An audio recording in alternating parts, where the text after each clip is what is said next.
حضور میدان میں کیوں اترے ہیں؟ حضور کے ہاتھ میں اسلحے کیوں ہیں؟ حضور کے جسم پہ یہ وردی کیوں ہیں؟ حضور جنگی لباس میں کیوں ہیں؟ حضور کے ہاتھ میں تیر کیوں ہیں؟ حضور کے ہاتھ میں کمان کیوں ہیں؟ حضور کے ہاتھ میں ڈھال کیوں ہیں؟ حضور جنگی میدان میں کیوں اترے ہیں؟ حضور جہاد کا جذبہ کیوں مسلمانوں میں دلا رہے ہیں؟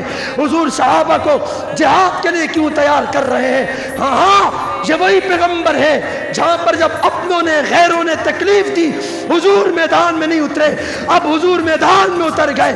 اترنے کے بعد صحابہ کو جہاد کے جذبے کے لیے ابھار رہے ہیں، سارے صحابہ کو جہاد کی ترغیب دے رہے۔ یا رسول اللہ یہ بات کیا ہے؟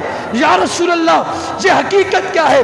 حضور فرمانے لگے، اے میری امت کے لوگوں، اسلام صرف امن کی بات نہیں کرتا، جہاں پر بات امن کی ہوگی حضور سے بڑھ کر امن والا کوئی نہیں ہے، جہاں پر بات جہاد کی ہوگی تو حضور سے بڑھ کر جہاد والا کوئی نہیں ہے۔ حضور جہاد کے لیے میدان میں اتر گئے، سارے صحابہ کو اتار دیا۔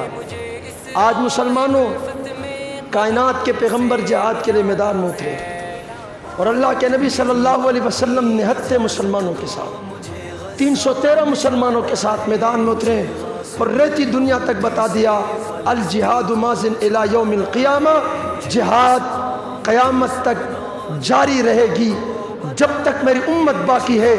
یہ جہاد کا جذبہ نوجوانوں کے دلوں میں ہوگا۔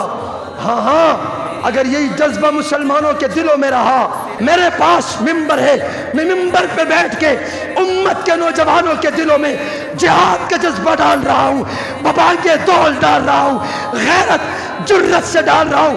اور مسلمانوں، رب محمد کی قسم کھا کر کہتا ہوں، قرآن سر پہ رکھ کے کہا کر کہتا ہوں، اسلام کی عزت اللہ نے جہاد میں رکھی ہے، فلسطین کے مسلمانوں کی عزت اللہ نے جہاد میں رکھی ہے، فلسطین کے ماؤں بہنوں بیٹیوں بچوں کی شیش کو اللہ نے جہاد میں رکھی ہے۔ اور یاد رکھنا، جب تک جہاد مسلمانوں کے دلوں میں یہ جذبہ ہوتا رہے گا، کوئی بھی کافر کسی معصوم بچے کا کلیجہ نہیں کاٹے گا، کسی ماں کی گود کو نہیں اجاڑ سکے گا، اسلام کے خلاف کوئی بات نہیں کر سکے گا، فلسطین کے خلاف کوئی بات نہیں کر سکے گا۔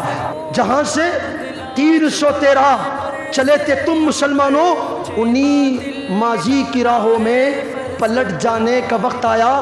نبی کی آبرو باقی رہے گی، تم بھی باقی ہو، وگرنہ پھر غلامی میں الجھ جانے کا وقت آیا۔ سنو، یہ روزہ اطہر سے ایک آواز آتی ہے، سنو یہ روزہ اطہر سے ایک آواز آتی ہے، اٹھو مسلمانوں، مسجد اقصی پہ کٹ جانے کا وقت آیا۔